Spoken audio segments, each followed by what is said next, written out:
ओके जानो भर देही सोनावा के सेट चाही पटना में दूध गो फलहट चाही।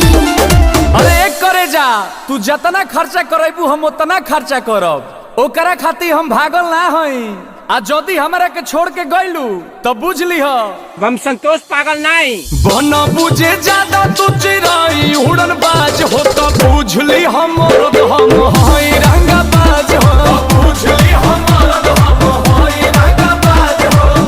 तू जानत हुआ कि हम ग्रेड ए पढ़ नहीं।